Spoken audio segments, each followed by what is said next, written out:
hey, I'm Indestructible Boy, or Taron Pounds. I am a professional class designer over on the Dungeon Masters Guild. I am the designer of the Merchant, Runekeeper, and Dancer over there. I have collaborated on several projects such as Home Field Advantage and Tasha's Crucible of everything else. So I've got quite a few platinum and above bestsellers kind of under my belt. And I host a D&D YouTube live stream channel and just YouTube channel, all about designing for TTRPGs. So, hey, if that sounds like something that would interest you and you like this form of review, why not subscribe? Support me over on Patreon. If you want to see some of my own designs, go check it out over on the DMs Guild. And let's start talking about this new Psionic edition from MCDM. First things first. I did a review on the Illrigger previously. I felt like it kind of raised my eyebrow because there's quite a few things that class was throwing out, and I just, in terms of the way that I'm looking at the game, I don't want a class option to overshadow other people. I want every class option to provide meaningful choice wherein it should slot into the game, and you should want to play an option, and you should want to play the option for sure for the narrative that it evokes, but also its play style, what it's doing in combat, what is its like main combat role, healer, striker, all this stuff. Is a class doing something that will overshadow other players in every aspect of the game? This was an issue that I had with the Illrigger initially, where it was just outperforming. It was offered mechanics that, as even Matt Colville had said himself, it was designed for what he wishes 5e was, not what it currently is, right? That's a design sensibility and philosophy that like I personally am going to disagree with. So the Illrigger, as it was originally released, definitely overshadowed other people. And that's not like, I mean, I have that opinion, but you can go over and see some of the other feedback on it. And yeah. Now, Beastheart came out. It didn't really have great buy-in for me, mostly because it was a class that was used to supplement the new, it wasn't like a sidekick system, right? It was like a whole new companion system that they had developed, which like I am all down for. Like if you want a ranger that's got like a displacer beast companion, very, very sick, nasty, yeah, let's make that happen, right? I just don't know that Beastmaster as an archetype was completely justified in spreading out and getting keyed out into its whole own masterclass. And some of the buy-in, what I believe to be like, should you have this at your table, it just wasn't enough to sell me, right? So from there, it very much looks like they are doing a new class, another take on psionics. We've seen several people, myself included, take a swing at this kind of concept for 5e, and there's a few issues for me narratively as to why it didn't quite work, right? Number one, the original Mystic or Scion in the UA was requiring way too much tracking. It was involving a resource. In 5e standard design convention, we're only tracking resources up to about like 20. 20 is a cap that feels like it's very manageable as a player. You get above that and it starts to feel like the math of the game, not necessarily like in terms of balance numbers or anything, but it feels like as a player piloting that character, it's asking a little bit much, right?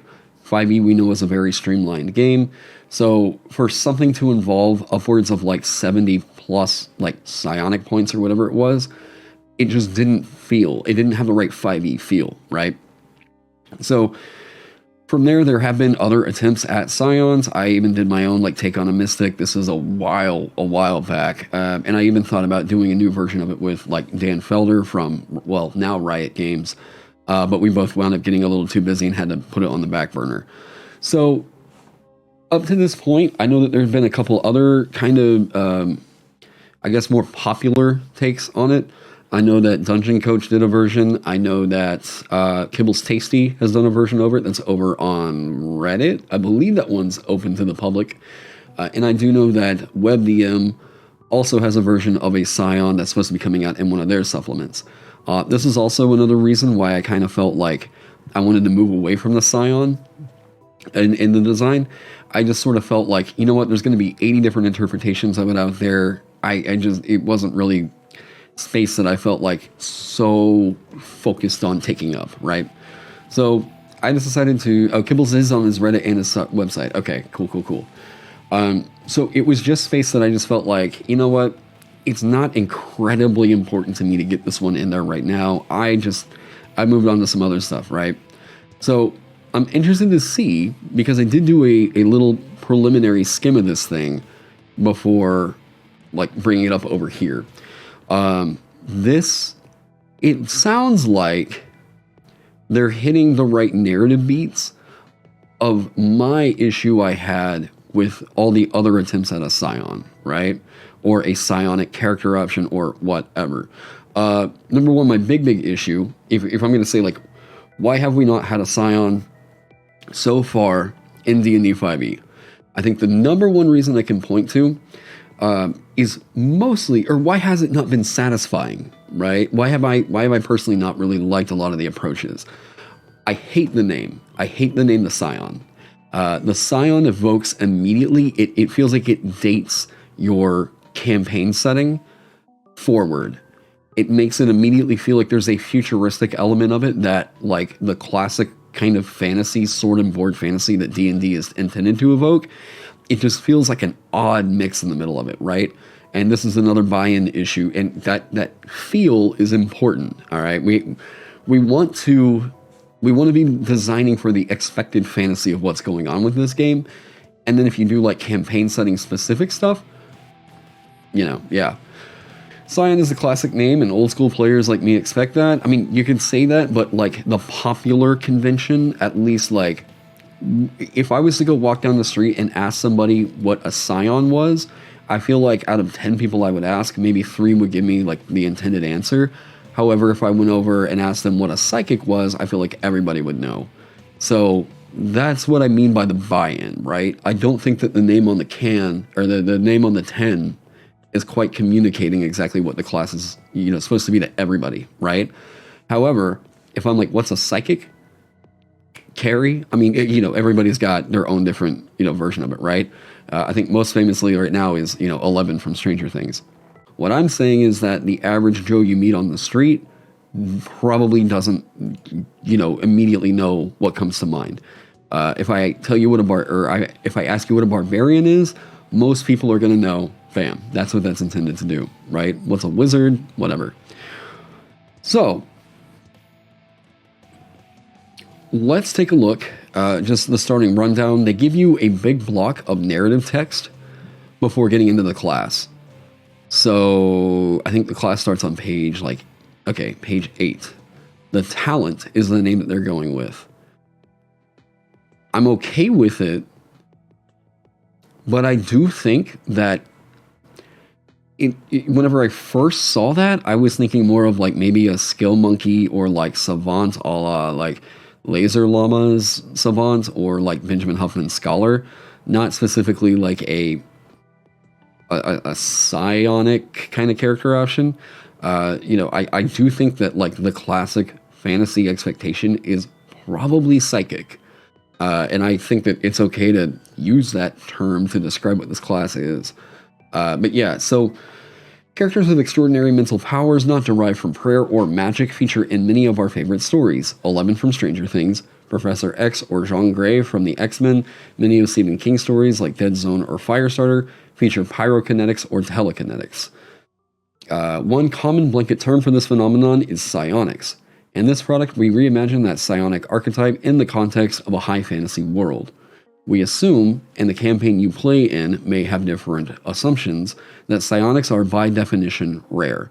Otherwise, why haven't we seen them in the game before? And psionics sounds like science fiction. We don't normally refer to the human beings in the fantasy RPG as Homo sapiens.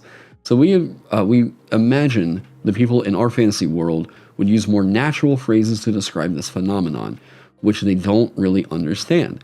They would refer to someone who uses these powers as having a rare talent or possessed of a special talent.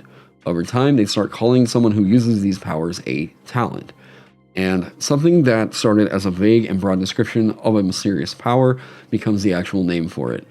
Sages in our fantasy world have a more technical term, metaphysics, rarely known as psionics. Okay, So I do like that. Jean Grey, okay, my bad. Ugh. Genocide. I like the idea that they're going with here. Talent, okay, I like the narrative beat that they're like kind of leading us into the expectation of it, right? Psionics, here we have the ability to affect physical change in your world. They're giving more explanations.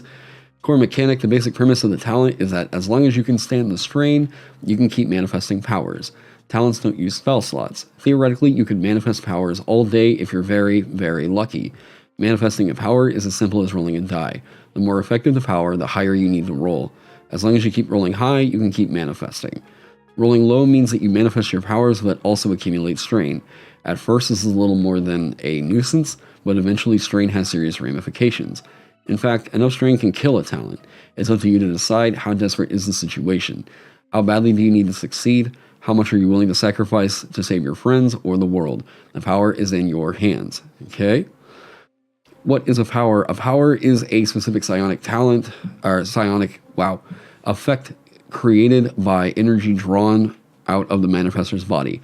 A power is an incredible tool that can solve problems, harm enemies, or protect and aid you and your allies, but can also drain your life energy. The stronger the power, the more energy it can take from you. Every power has an order from 1 to 6. The higher an order's power, the more difficult it is to learn to and use. Okay, so that's like spell levels, it sounds like. Not magic. Powers aren't magical. Let's assume that. Like, boom. Yes, big plus. This is already a big, big plus for me right here. I do not believe, I think that the psionic should be so much more closely related to something like the monk or the fighter. It should almost feel like you are the mind martialist, right? Just as it so happens, I'm also working on my own intelligence-based martialist, an alchemist, that gets, a bit more low magic with the concept that WotC proposed in the Artificer, right? I'm pretty okay with this. It does sound a lot like the UA that we saw. Yeah, there was an Unearthed Arcana that used psionic talent die, kind of similar to what this is already sounding like. So them building off of that and keying it out into its full masterclass is something I've even done in the past, So I do think that this approach to the design is like a completely legitimate one, because you are very, very possibly filling up a gap that like the core class options that are in 5e don't really fulfill, People wanted a bare knuckle brawler that wasn't tied into all the narrative beats of the monk.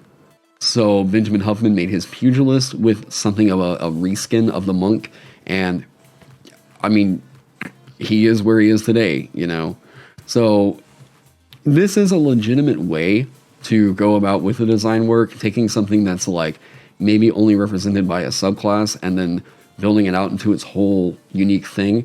I can 100% see this being its own subclass, it getting all of its own subclasses. I really, really like the idea of a psionic character class. I've always just been tied up with a few of the narrative beats that go on whenever you're like, we're making a scion, Like I said, the class name itself, it's not for me. When you manifest a power with an order of 2 or higher, you must make a manifestation test at the end of the power's manifestation time. See power details. To make a manifestation test, roll your power die, which is determined by the class feature, trait, or other ability that gives you powers. The die is a d4, a d6, or a d8. Talent comes from the AD&D Psionics Handbook? Huh. Well, cool.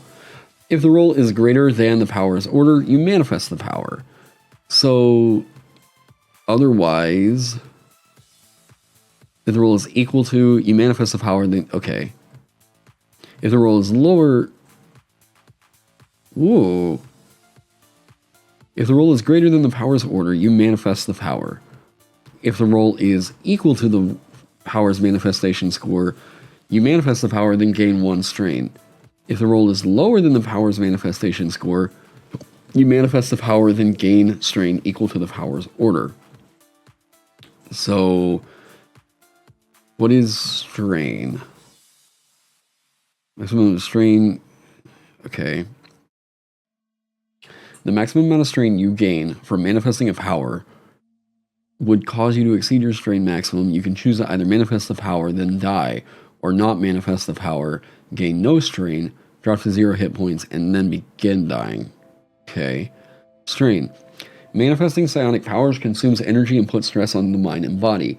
When a class, subclass, or other option gives you access to powers, it tells you how to calculate your strain maximum and what effects strain has on you.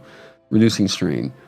During a short rest, you can spend hit dice to remove strain instead of using them to regain hit points. You lose 1 strain for each hit die you spend.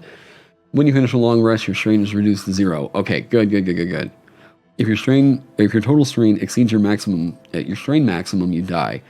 If you're returned to life after dying by gaining strain, you return to life with strain equal to your strain maximum. All right. Okay, I kind of get the idea on this. Yeah, it is a bit of a gamble. You are, and while the idea being there of like doing, like overloading a man, okay, like you overload your reserves and therein like you suffer a detriment as a result of that. The narrative behind it is cool, but it should be worth saying that like it is a little bit un-5e. So like I'm cool with seeing this in concept, and I haven't really seen the powers themselves. So yeah, I worry that a flat die roll isn't predictable enough. Having 2 to 3 dice would be better in your opinion. Yeah, it's like an alternative exhaustion. Maybe if there was a reliability there, but I mean, yeah. Saving throws are going to function the same. I'm guessing attack rolls are going to function mostly the same. Combining effects. While the durations overlap. Gotcha. So it's like spells. Strain sounds kind of like exhaustion. It's like a mini exhaustion, it sounds like, yeah. Supernatural is a new term. Yep, okay. That hits all the right beats for me right there. Power details, power order. Order 1 to 6, so we know if you roll under that, you can potentially get strain. To increase its order, to increase its effectiveness, allowing you... Ooh...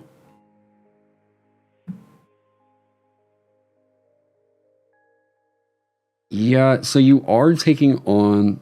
So this class is... It sounds like it's asking you a bit of the buy-in, knowing that it's very possible that your character could die as a result of you using your powers. If you're cool with that, and that's the thing that, like, you are here for, that is a narrative beat, you know, then, like, maybe this is the... you know, I think that the player buy-in could be fine. I will say on certain tables that, like, if you're a DM that's really hesitant to, you know, really adverse to player character death, this might get a bit more bang for its buck if you just are not really feeling like you just know you're gonna pull your punches in regards to, you know, punching on the talent, you know.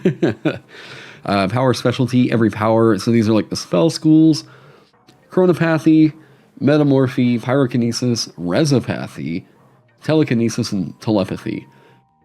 Powers you can view the future and past events, so similar to divination. Metamorphy allows you to strengthen and manipulate your body and the bodies of others that perform superhuman feats. Pyrokinesis, so fire, yep. Just fire. I like, because this is something that I was thinking, like, yeah, it feels like there should be a, it feels like this should be its own, like, spell school in a way, but, like, pyrokinesis, it also feels extremely niche. I wonder if there's, like, a way to, like, expand that out into, like, an energy kinesis, or, like, an, how do I put it?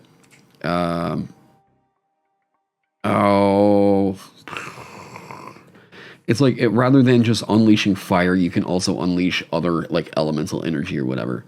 Resopathy. Powers allow you to create objects out of nothing, turn one substance into another, and physically change your environment. Telekinesis. Powers allow you to physically manipulate creatures and objects. Telepathy. Powers that allow you to communicate with, read, and influence the mind of other creatures. So here's what I really, really like. They're going through all the steps to refine their terms, which you really, really need to do with this class concept. You are introducing a brand new magic system, so therein you really, really have to define these terms. If you pick up the Rune Keeper over there, you see that I did essentially the same thing whenever you're invoking this stuff, right? Too often, there is some homebrew that'll come out where it's like, there's a new system that they try to convey all in the course of like a 2 or 3 paragraph, or sorry, 2 or 3 column like class feature, rather than separating it out and covering all their bases over in what I would define as like I'm a fan of Aristotle. So like Aristotle has his metaphysics before he gets into his in any of his statements in his books, right? So this is like refining your metaphysics, which good on them for doing. Concentration checks, good. This was a class that I thought concentration, if you were not keying in concentration on, like, it was a core aspect of a scion or a psychic character, it was a no-go. Concentration was too good of a mechanic not to narratively tie into a psychic. I'm very glad that they went in that route, all right? Even if it's just a copy-paste and spellcasting, I'm glad it's here, okay? Manifestation times, I believe what we can assume is these are mostly going to function the same as what we're used to in spellcasting. Okay, a talent. So we could go through the narrative beats on this. I'm really more interested in getting into the core class features right now. Mind powers, awakening, a talent, psionic, awaken. Okay, yep, there you go. Boom. That is the subclass. This has always in fantasy been the subclass expectation. All right, is that you have a psionic awakening that gives you your powers. Boom. So without going any further, I'm hoping that they give you your subclass at first level. This is an open playtest. You can go find it over on their Reddit. A wild talent appears. That's cute. Talent academies. Where are we getting into the... Okay, creating a talent. We know that intelligence is most likely going to be the expectation. Yep. Flowersville. Choose the powers. It is a playtest document. Multi-classing rules. Cool. Okay. Sciatic Specialization, which I'm hoping... Yeah, okay, good. There's your subclass right there. Okay. Low tracking, it looks like. Good. Your power die goes no higher than a D8. Very, very easy to track. Only up to 6. So without knowing much further into what's going on, like with the class itself, what I will say right now, third order powers. Where's the... Okay, ASI. Right, okay, ASI. Okay, standard ability score improvement, scaffolding. D4. I'm just kind of getting a quick skim as to some, what like the level granularity is. Scaffolding, okay, 10th, 6th. So, 2nd, 6th, 10th, 14th. And, okay, good. Okay, so very standard subclass scaffolding. Ooh, okay. All right. A D6 hit die, light armor proficiency, a few select weapons. So this needs either hyper progression, or sorry, hyper control, we're talking blaster potential or hyper controller potential here to justify the D6 hit die. You are going to be a backliner from what this appears. It gives you light armor, so you might pop in and out of the midline. I'm 100% fine with this thing getting a D6. So we're looking at a backliner with light armor. Saving throws are intelligence and wisdom. I'm curious if because of the concentration checks, this is going to get the ability to get proficiency in concentration later, or some kind of benefit to that.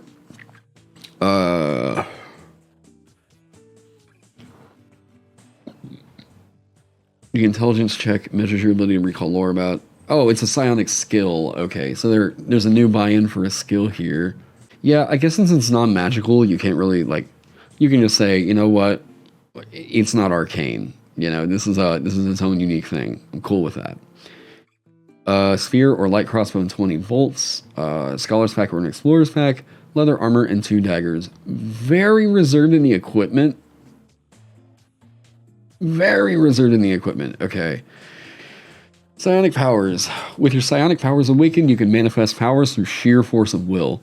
See psionics and powers for the general rules of manifesting powers and a list of powers you can choose. Now, I will let you guys know right now, because we skimmed a little bit earlier, the list of psionic powers is huge in this. So I won't be going over, I'm not going to be going over all those right now. That's going to require a lot more people playing on this and just really putting it to the brute force playtesting it, you know. More than I can do in this simple review right here. Intelligence is your manifestation ability for your talent powers, since the sheer might of your mind manipulates the world around you.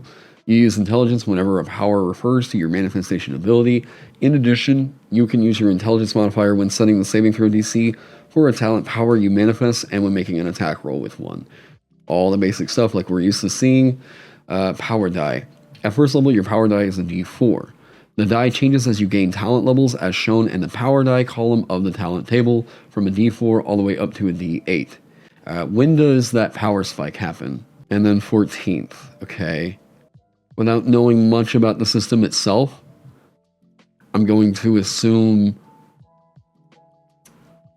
What are you giving it for third order powers? Okay, that's you're giving a spike there, I'm assuming.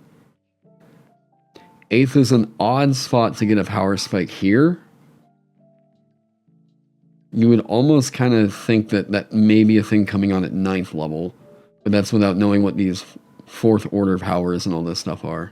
You get the power die, strain. Whenever you get strain, you can choose to gain it as a body, mind, or soul strain. When you gain levels of strain, your physical prowess is reduced. When you gain levels of mind strain, your ability to recall information and focus is hampered. When you gain levels of soul strain, you become more irritable and susceptible to harm as you lose your sense of self. Each time you gain strain, something detrimental happens.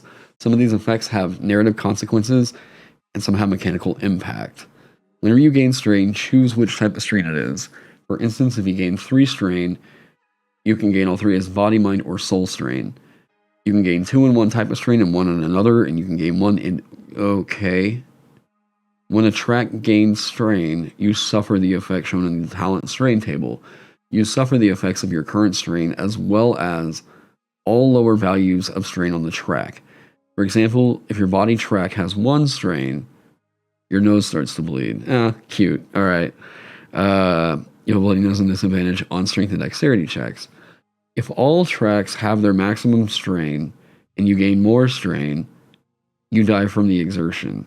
So, okay, it's way lower than what I thought. At first strain, you have a maximum of 1 strain in 2 tracks and a maximum of 2 strain in 1 track of your choice. Each time you gain a level in this class, you can increase the maximum strain of one of the tracks by 1. You can't increase a track's maximum strain if it would make 2 higher than the other track. For example, if your 4th talent is a maximum of 3 strain and the body track and a maximum of 2 strain in their mind and soul tracks, you couldn't increase the maximum strain of your body track at level 5. You would need to increase the maximum strain of either mind or soul to 3 at 5th level. Then the other, okay, the way I'm looking at this, it has a threshold where you can tap, like, you tap out. You have a point where what you're doing will eventually kill you, but that's a sliding scale based on your level. Yeah, the tracks are tracking. This feels like a separate game piece being implemented in here on top of a brand new system that they've got. Like, this doesn't just feel like a condition that they're entering, right? It feels like there's a lot to know to operate what is supposed to be a detriment to your character. And we already know players are not great at keeping track of what their penalties are. And I think if this is the thing that is being introduced in order to reel in the power, yeah, there being a lot of moving parts is the main issue. Before talking about any issues of balance whatsoever, I'm just thinking about like quality of play.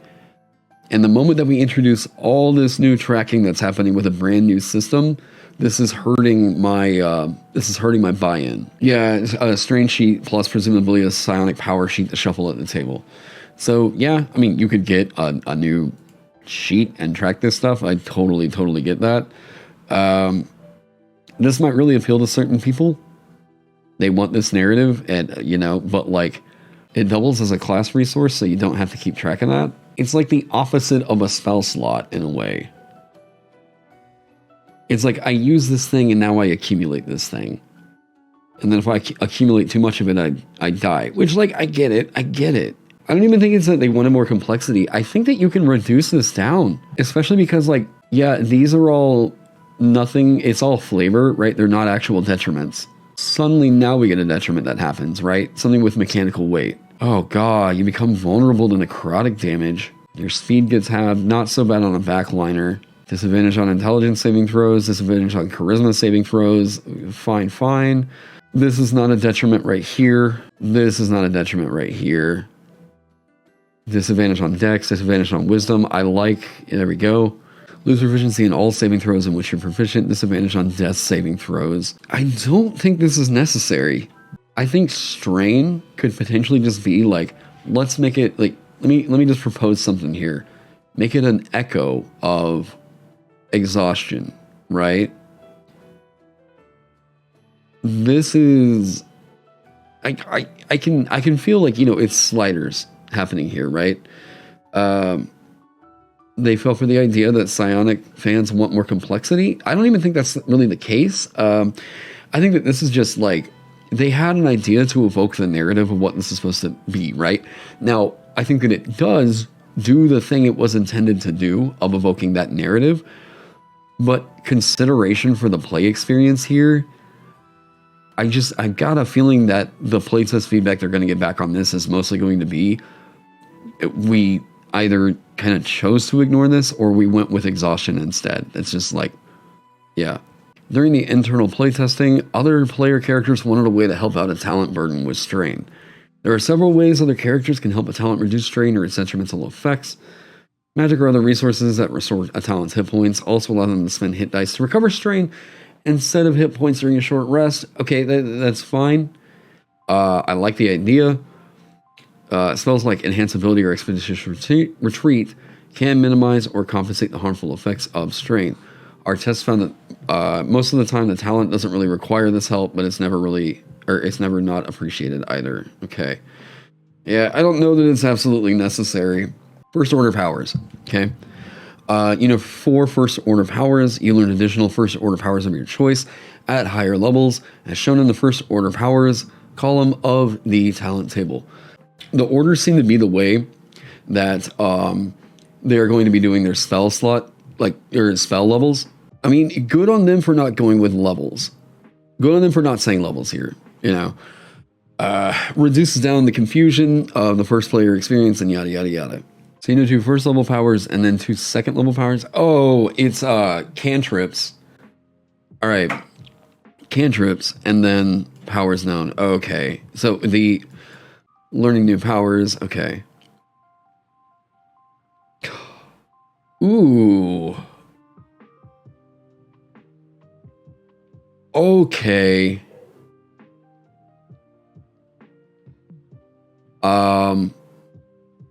Yes. Very cool. Very cool. Learning from others.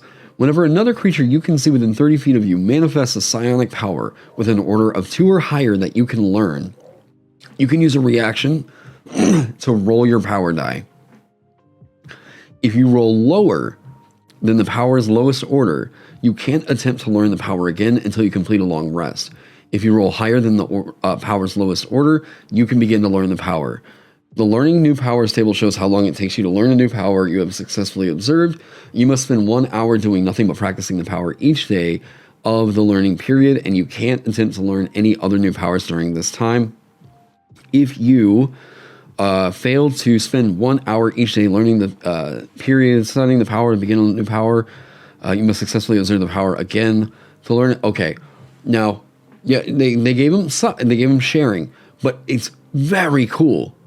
Well, I mean, the exploit being that, like, yeah, me as a scion, and my buddy that's also, or me as a talent, and my other buddy that's a talent, eventually over time from learning each other's different talents, we kind of mimic each other now. Like, he's taught me stuff, I've taught him stuff. That's cool. I like this idea. I like this idea quite a bit. An intellect devourer or an illithid can steal your powers. Maybe. I mean, maybe. Learning new powers. Order 1, 2. Okay. This is all super fine.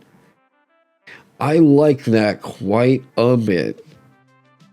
I don't even think that this is complexity. This is buy-in for, like, how you're going to learn new stuff. On top of this, it's just like a wizard getting the ability to learn new spells with a spell scroll. Yeah.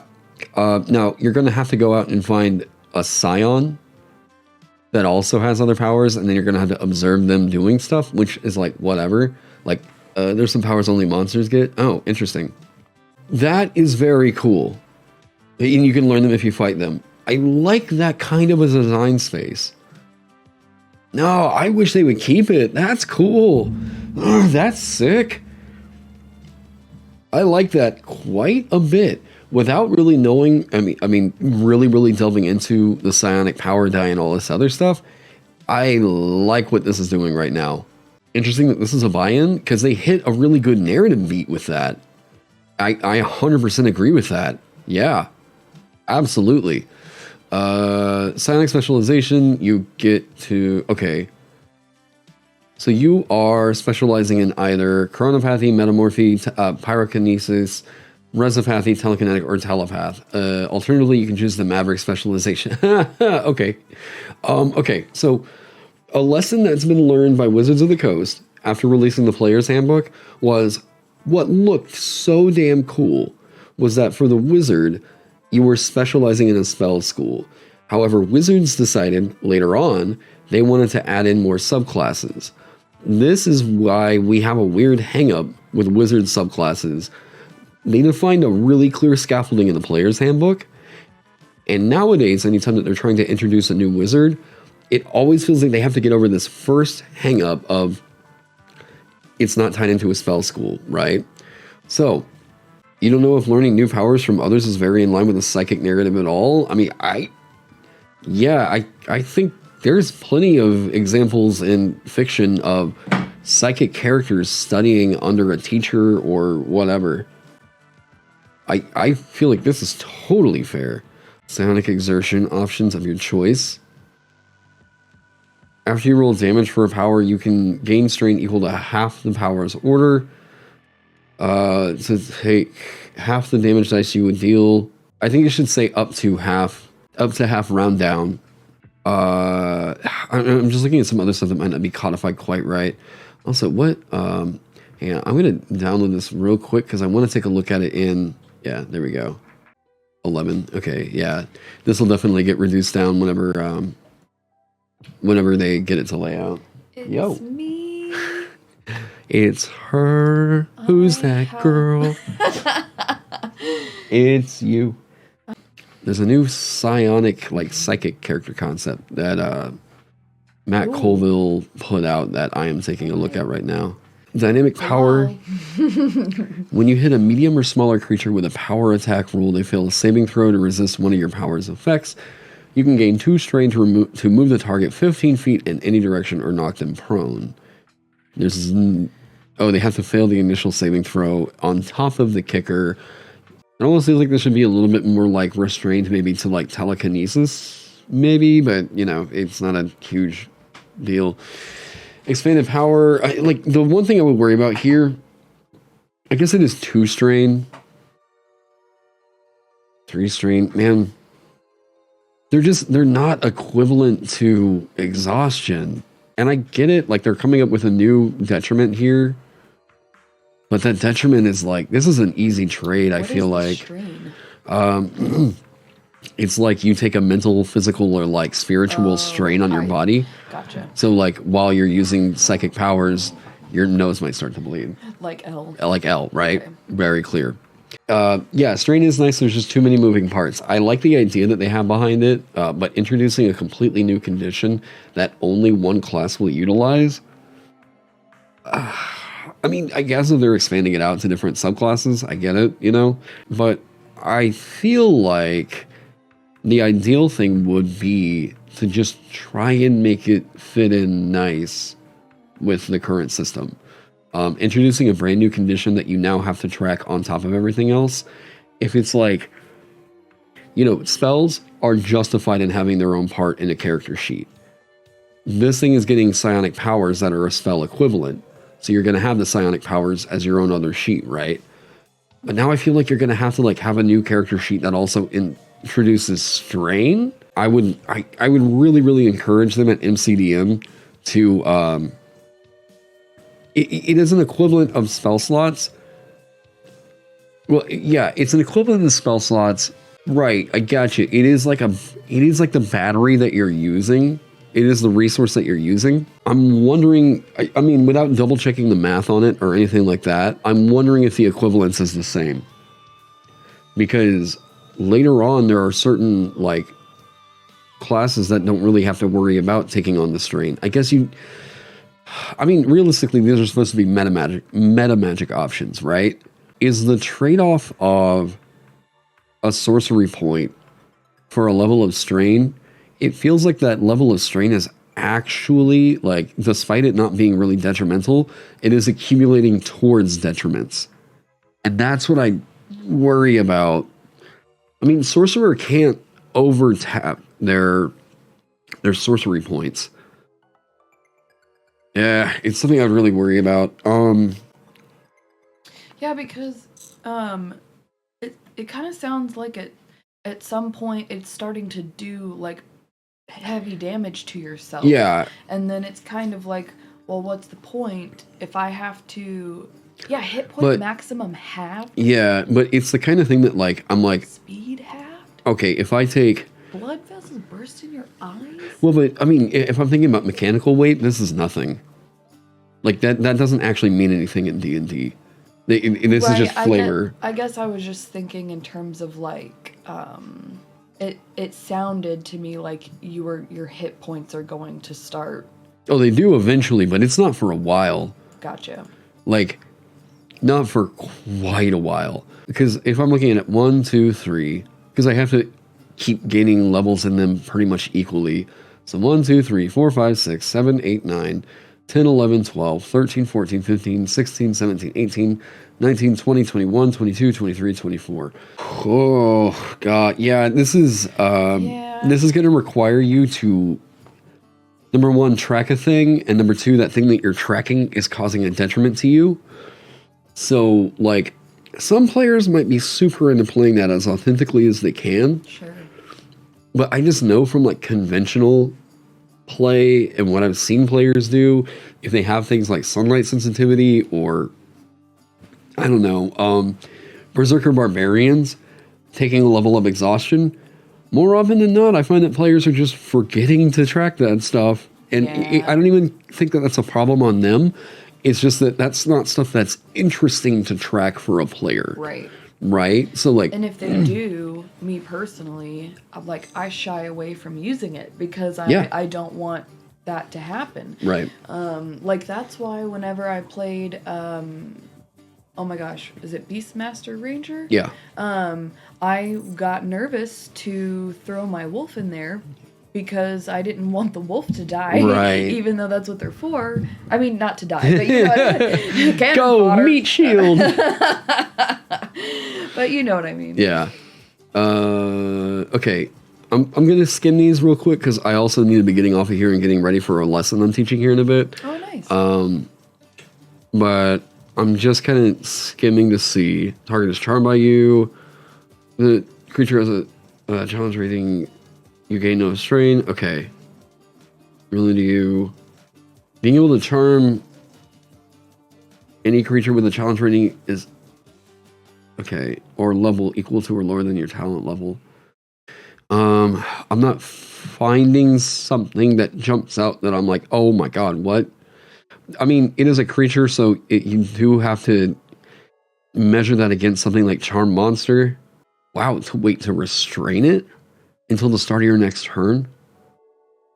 It's 2 strain, but the strain is the thing that's standing out that I'm like, I'm not sold on it. And like, I get it. I get why they're going for that narrative. But like, oh, there's so many moving parts with it. It's like you said, clunky. I mean, yeah, it's like on top of balancing all the other stuff, I'm juggling a chainsaw. You know? I mean, it kind of like, rather see the same system with thresholds instead of every level having its own thing. Like if exhaustion to several points to get to the next level, or like when you use your abilities, you give the DM a resource that they can spend to fuck with you as they wish. Yeah, I mean, or we could just go with like, you tap into it by using your hit dice. You're tapping into an inner reserve. You have to use your hit dice to fuel the thing. And so you're trading off potentially losing healing during short rests and your like natural reserves to fuel this thing, right? That's interesting. I think that there were other ways that they could have gone with that. I mean, if I'm looking at it, a hit dice expense, you're getting what I feel like is a fair trade-off for some of the power that they're giving you in these. And you remove strain, you remove 1 strain per short rest, or is it all strain? You can spend hit dice to remove strain instead of using them to regain hit points. You lose 1, so they feel like it's equivalent to a hit die expense. 1 per hit die you spend. So just change it to where you can expend hit die.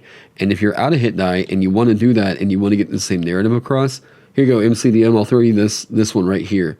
Let's reduce, I'm talking about design focused on removing tracking and implementing this into an already pre-existing system of 5e. Strain, you can use the strain by expending hit die, right? It seems like you don't want it to spend hit dice in here, but like, I'm not sure why implementing a brand new system is going to be really required for it. So my suggestion is going to be, rather than developing this whole new strain system, make it spend hit dice anytime that it mentions you can use strain, whatever, right? You can incur strain. Make that be a hit dice expense, especially because the hit dice for this character, being a D6, there's way better ways for them to be healing outside of a short rest. Mm-hmm. So they expend this D6 hit die, and then if they expend all of their hit dice, they can exert themselves even further by gaining levels of exhaustion. Yeah. If you want to go with that narrative, rather than introduce a whole thing. Yeah. Like, I don't even think that strain is equivalent to sorcery points. I get that it's trying to echo that in its mechanic. Yeah, because to me, sorcery points comes across as something extra, and it doesn't exert you. Yeah. You know what I mean? You have a well of magic that you can tap into that is like separate. Yeah. Yeah, that doesn't deplete you. It's just like you said, a well. That is my big critique on that. It feels more like bloodbending than psionics. I mean, we have so many narratives of like scions literally destroying themselves because they just completely overloaded. And I think that like hit dice, 5e left hit dice on the front porch in the winter. Yeah. I think that hit dice is going to be a really good use for that. And hey, bye Tatiana. Titania. I think that that's about all I can really give as far as critique on this so far. I think that from what I'm seeing in the core, it looks a bit too complex to really be sold on this being the definitive version of it. I do think that there's a way that you can do this psionic exertion. You are tapping into, the narrative seems to be about the exact same thing for exertion as if you are loading into your hit dice, right? That is at least like my thought on like a design critique on that. But I actually have to cut this one a little bit short. I only planned on streaming until 1, but I do need to be getting ready I'm teaching a guitar lesson here in the next 30 minutes. Yeah. I've got like my star pupil coming in for summer private lessons. So I am going to be closing it out on that. I may pull this up on another live stream if people are interested in me taking a look. Matt Colville, anyone at MCDM, you want to talk about some help on this? Let me know. But anyways, that's going to be it for me on this stream today. Say bye, Amanda. Bye, everyone. We'll see you guys very, very soon. Eye Patch and Monocle tonight. Me and Ross are talking stuff. I don't know what, but we'll figure that out. So anyways, everybody, have a good afternoon. Go check out Many Worlds Tavern. Code Indestructible Boy. Buy my stuff. Later.